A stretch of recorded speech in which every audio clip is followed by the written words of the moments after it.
Et c'est là que, par rapport à cette image, avant tout, d'utérus artificiel, il me semble qu'il y a une sorte de démission d'emblée qui est posée de parents qui, de manière, je crois, quand même fantasmatique, imagineraient que, puisque l'enfant va vivre sa gestation dans un espace déjà coupé, déjà séparé, c'est comme si leur rapport de responsabilité à ceux qui les traversent et ceux qu'ils transmettent à leur enfant va d'emblée être aussi déresponsabilisé. Ça va être chosifié.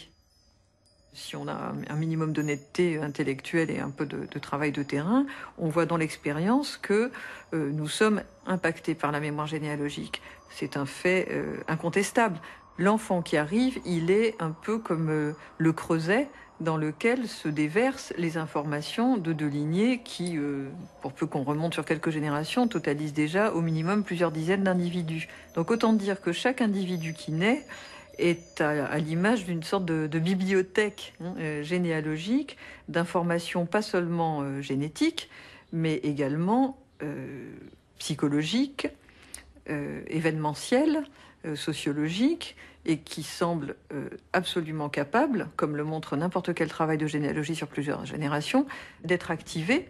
À partir de ce constat, qu'est-ce que ça nous laisse justement comme marge de liberté pour penser notre rapport au monde dans un rapport d'invention,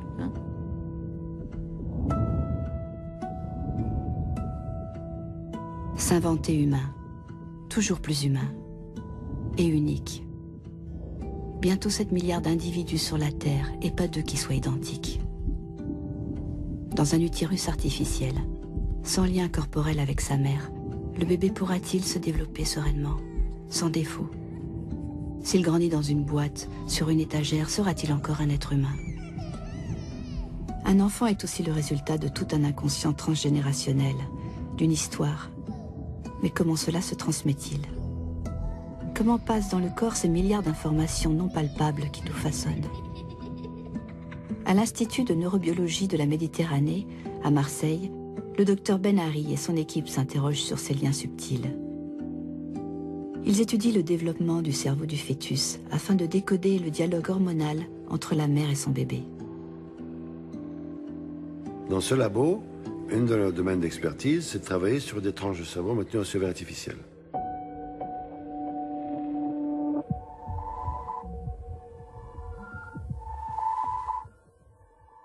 Donc imaginez que je prenne ce cerveau-là, je coupe une tranche et j'enregistre les cellules, l'activité électrique pour savoir pourquoi elles sont malades, comment elles se connectent, comment elles deviennent. Bon. On arrive à le faire avec des tranches, on arrive à la rigueur à garder ces tranches 24 heures, 48 heures, parfois un petit peu plus, une semaine ou deux, c'est tout. Après, elles deviennent aberrantes. Elles commencent à faire des choses qu'elles ne font pas si elles étaient branchées in vivo. La vitesse avec laquelle les neurones migrent, la vitesse avec laquelle les neurones se connectent, le type de connexion qu'ils établissent, est contrôlé à la fois par un programme génétique, mais aussi par l'environnement, par les conditions dans lesquelles ça se fait. Cette capacité à se réorganiser, à s'adapter à l'environnement, elle existe déjà in utero. Il y a des discussions tout le temps entre ce bébé en devenir et sa mère, ou son environnement. Et cette discussion passe par des molécules, par de la chimie, par du stress, par ce que la mère fait ou ne fait pas, par l'environnement acoustique, par l'environnement visuel, par l'environnement en général. Chez un primate in utero, on a fait donc des césariennes, on a prélevé les cerveaux, on a enregistré les neurones de macaques. Mais si on fait ça in utero, on s'aperçoit que ces neurones in utero, à peu près à 1 mois et demi avant la naissance, ont déjà 7000 connexions synaptiques. 7000 connexions entre neurones sur un neurone. À la fin, quand ils sont adultes, ils en auront peut-être 10 000.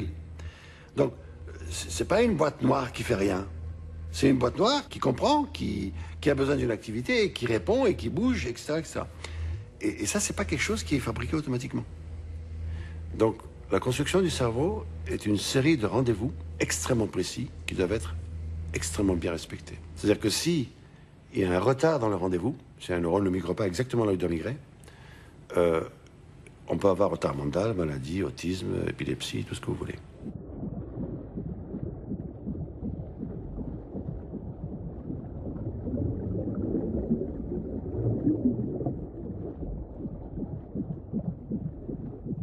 Quelle est la nature, finalement, on peut se poser la question, quelle est la nature de la discussion, du dialogue qu'il y a entre le fœtus ou l'embryon et la mère? Ceci est bien connu maintenant à plusieurs niveaux. Prenons un niveau d'interaction, les hormones. Les hormones sont ces molécules que la mère ou le fœtus ou l'embryon libère et qui affectent la vitesse avec laquelle les neurones vont établir des connexions, la vitesse de croissance de leur prolongation, testostérone, toutes les molécules, toutes ces protéines qui sont présentes vont affecter la formation du cerveau. Mais le cocktail, le mélange et les conditions dans lesquelles elles sont libérées, évidemment, sont différentes. On va prendre deux femmes enceintes qui sont dans des environnements très différents, qui travaillent pas, qui conduisent, qui ont un embouteillage, qui font je ne sais pas quoi, qui sont soumis à des pesticides ou ce que vous voulez. L'impact que ceci va avoir sur le rapport qu'elle a avec son embryon, évidemment, ne sera pas le même. Ne peut pas être le même. Je veux dire, on ne peut pas sortir de l'idée que tous ces facteurs-là s'annihilent pour fabriquer la même chose. Maîtriser ce dialogue hormonal, complexe et unique, et si particulier entre la mère et l'enfant est compliqué. Pour le reproduire et réussir ensuite une gestation extracorporelle, il faudrait sans doute fabriquer un cerveau artificiel. Et cela semble relever pour le moment de l'impossible.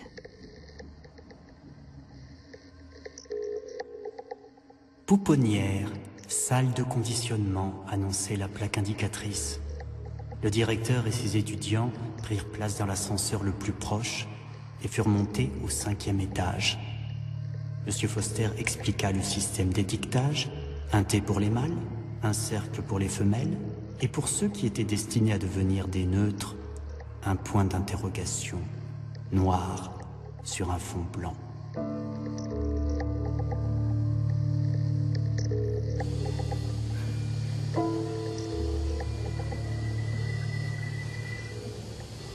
Allons voir à l'autre bout de la chaîne, côté naissance. Là où l'on tente de sauver les très grands prématurés, et si possible sans séquelles.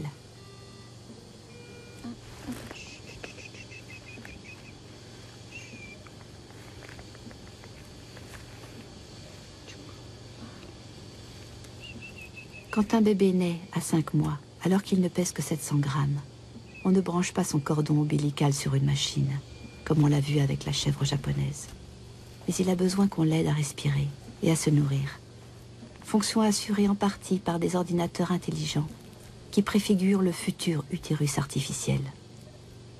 Bien, c'est un petit garçon qui est né il y a exactement 72 heures. Il est né en urgence à 27 semaines de grossesse, c'est-à-dire aux 2/3 d'une grossesse normale qui comporte 40 semaines. C'est heureusement le tiers le moins important parce qu'à ce moment-là, tous les organes sont formés, mais ils ne sont pas encore prêts à fonctionner. Leur maturité n'est pas encore bonne. Et donc, en quelques minutes, on doit pallier à tout ce qui se passait auparavant au niveau des échanges avec le placenta. Il faut savoir qu'un enfant de cet âge-là, il a des réserves pour 2 à 3 jours maximum. Après 2 à 3 jours, il meurt si on n'y apporte pas de nutrition. Donc, on va lui apporter des protéines, du sucre et des graisses, des vitamines, tout ce dont il a besoin pour être bien nourri. Évidemment, on ne peut pas utiliser son tube digestif qui n'est pas prêt et donc on est obligé de faire de la nutrition parentérale, c'est-à-dire par voie intraveineuse directement.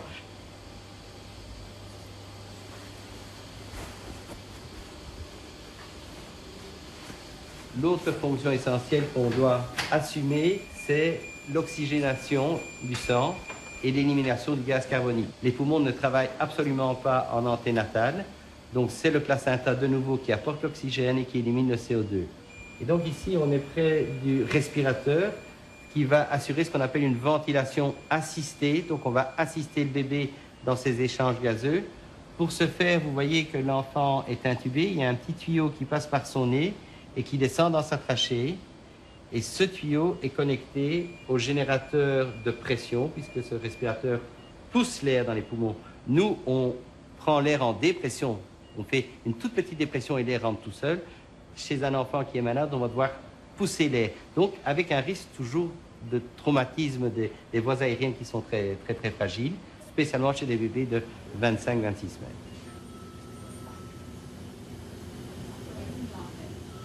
Trop de pression peut déchirer la paroi des alvéoles pulmonaires du bébé. Et trop d'oxygène ou trop peu d'oxygène vont provoquer des lésions irréversibles pour l'enfant. Pour dépasser ce problème respiratoire, l'équipe de Dr Schaeffer, à Philadelphie, aux États-Unis, travaille depuis 30 ans sur l'idée d'une ventilation liquide. Ces travaux ont permis de sauver sans séquelles des grands prématurés de moins de 20 semaines. La ventilation liquide que nous avons pu expérimenter chez l'animal donne à penser qu'il serait possible de ventiler l'être humain à partir de 18 semaines de gestation.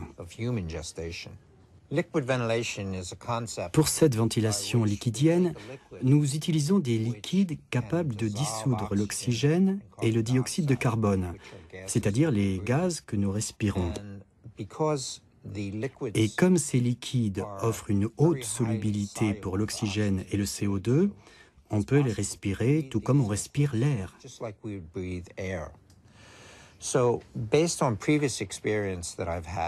M'inspirant d'expériences passées où je m'étais servi des perfluocarbures pour des applications données, je me suis dit que faire respirer du liquide à un prématuré pourrait constituer la transition idéale pour ces nouveau-nés au sortir de l'environnement liquide que constitue le corps de leur mère vers l'environnement gazeux dans lequel ils vont devoir grandir.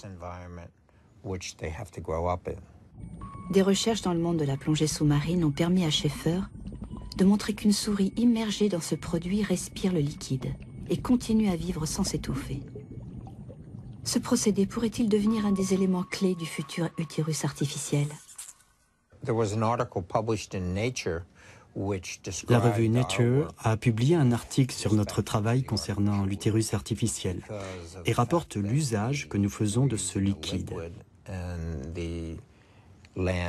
Il y est question de ces agneaux et de ces bébés qui respirent du liquide, tout comme un enfant respire le liquide in utero. La différence, c'est que dans l'utérus, le fœtus respire certes un liquide, mais l'oxygène ne vient pas de ce liquide. L'oxygène vient du placenta. Ce liquide permettrait-il de réduire encore le temps de gestation dans le ventre maternel? De combler ce fameux écart entre 6 jours et 20 semaines? La ventilation liquide nous a permis de surmonter l'obstacle de l'immaturité pulmonaire.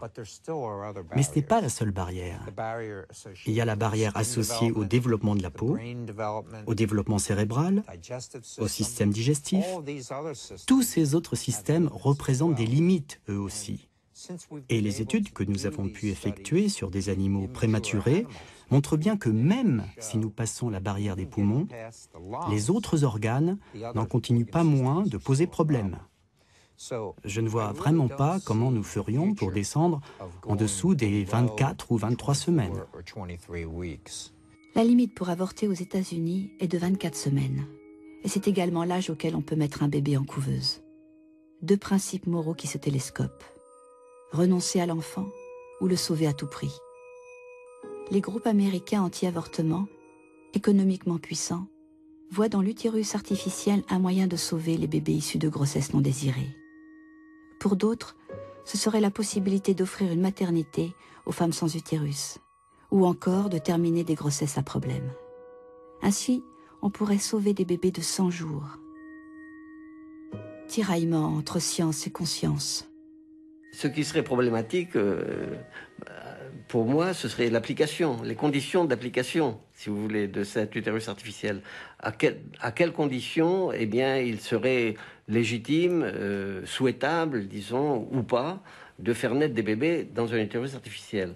Bon, et ça, j'essaye d'imaginer des différents scénarios, mais soit catastrophiques, comme Aldous Huxley, soit au contraire, une espèce d'utopie fraternelle, où tout se passerait bien, et où des rapports entre les adultes et les enfants, eh bien, seraient